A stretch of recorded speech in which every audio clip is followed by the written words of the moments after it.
Dr. Crosby, and hello everyone who watching my video reflection. My name is Venkata Potluri and I am a middle school special education teacher. I teach 6th and 7th grade in specialized autism spectrum disorder level 1 classroom. Most of my students are non-verbal or minimally verbal. They use AAC device, picture symbols, gestures, and other alternative communication methods. Because of this, our classroom routines look very different from general education setting. We focus on functional communication, life skills, sensory exploration, and structured learning routines. Today, I am sharing my reflection on the Edutopia presentation titled Inquiry Based Learning in the Science Classroom. At first, this video seemed far from my daily reality. The students in the video run to a creek, collect water samples, and work in groups to analyze data. My classroom looked very different, but after watching the video closely and connect to our textbook Owning It by Alex Kajetani, I realized something important. Inquiry is not only for verbal students. Curiosity does not require spoken words. Every student can explore questions and discover their own way. This changed how I viewed inquiry based learning for my AST students. For this assignment, I am going to share two motivating quotes from the video, explain what I learned, connect to the ideas to owning it, chapter 8 to 14, describe how I will implement these strategies, and share one area where I respectfully disagree based on my teaching experience. The first quote that stood out to me was when the teacher said inquiry starts with a question that students genuinely care about. This quote stayed with me because it highlights the power of curiosity. When students care about the question, they want to explore the learn more. In the video, the students were excited because the questions come from their own interests. They were not just completing a worksheet, they were trying to understand something real. This made me think about my own teaching. I often guide every step. I choose the materials, the questions, and the directions of the lesson. I do this to support my students, but this quote made me reflect on how much space I give them to show curiosity. For my artistic students, curiosity looks different. It might be pointing to an object, choosing a symbol on an iPad, or looking closely at new material. These actions can be their way of asking a question. This question taught me to pay attention to these small signs and build lessons around what they care about. When learning connects to their interests, they are more motivated to communicate and explore. The second quote that motivated me was when the teacher said, the students are the ones who drive the investigation. I choose this quote because it shifts the power from the teacher to the students. It means the students are not passive, they are active thinkers. The quote made me reflect on my own habits. Because of my students are nonverbal or minimally verbal, I often step in quickly. I want to step them succeed, but sometimes I help too much. I may be doing the thing for them. This quote reminded me that even small moments of independence matter. For an artistic student, driving an investigation might mean searching through a communication folder, specializing a symbol, or using eye gaze to express a thought. If I rush with answers, I took away their chance to think. My takeaway is that I need to step back more often and let my students lead in their own way.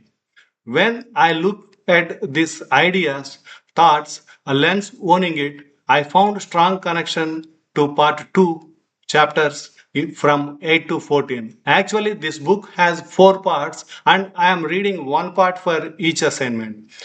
For my first assignment, I read part 1, and for this reflection, I am reading part 2, which include chapter 8 through 14. The first connection is chapter 9, The Power of Purposeful Practice, page 69 through 76. Kajitani explained that students learn best when they practice skills in meaningful and authentic ways, not through repetitive worksheets. This connects directly to the inquiry based learning model in the video. The students were not memorizing facts, they were practicing real science by collecting water samples, testing them, and discussing results. This chapter helped me see that my ASD students also need purposeful practice.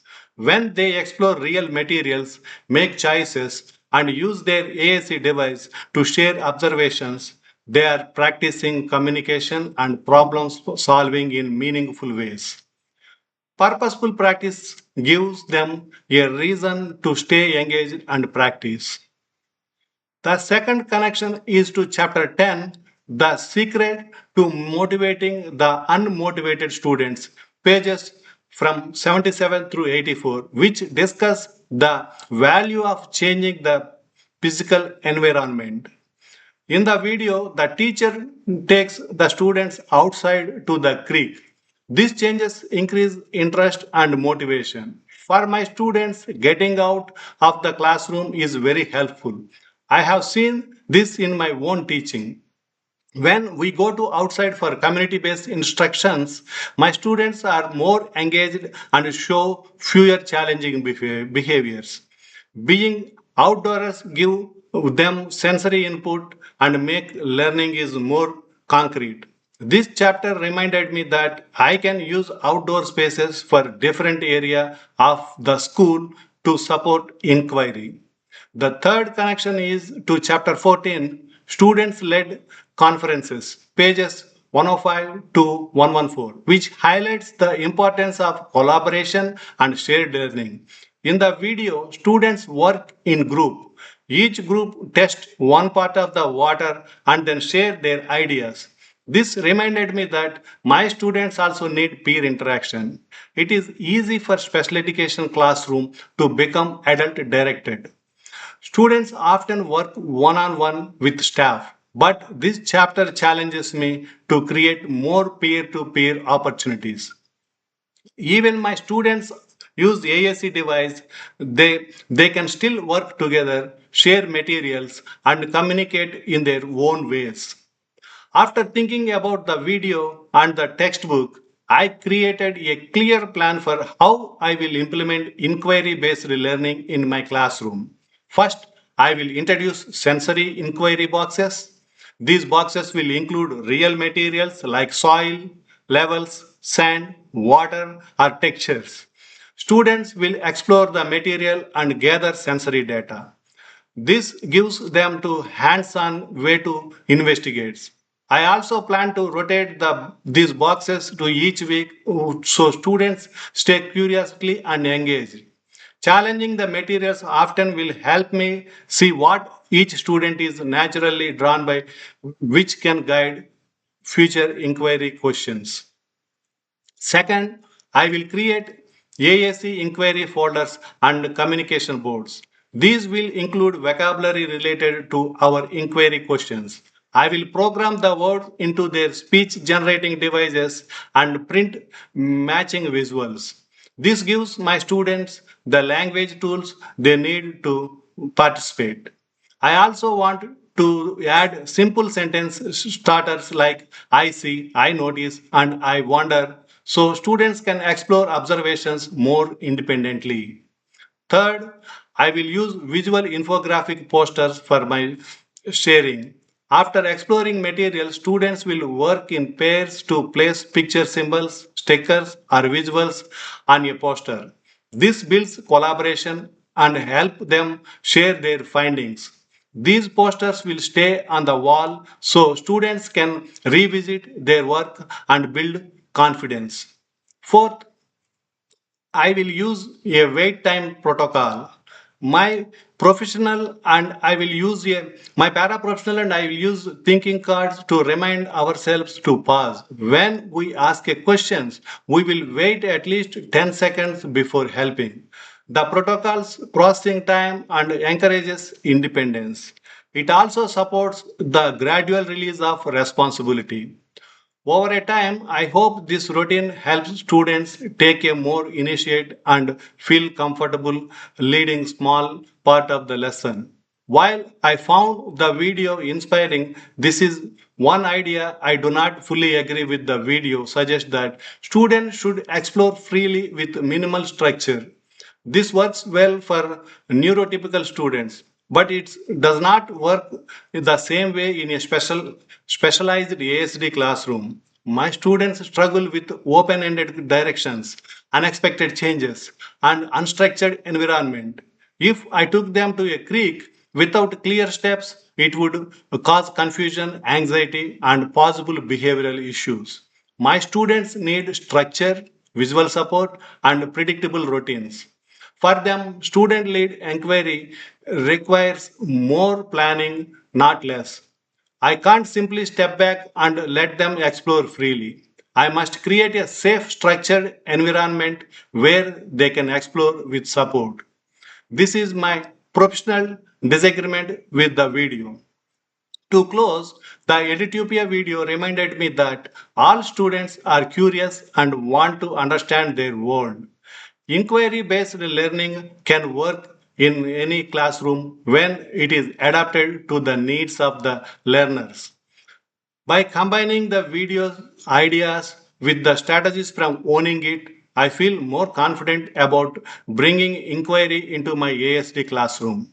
This module has helped me grow as a teacher, reflect on my own habits, and think more deeply about how I can create meaningful learning experiences for my students. I appreciate the opportunity to learn, reflect, and improve my practice. I am looking forward to continuing this journey throughout the summer and building on everything I have learned so far. Thank you, Dr. Crosby, for your guidance and giving me the chance to grow through this course. Thank you. Bye.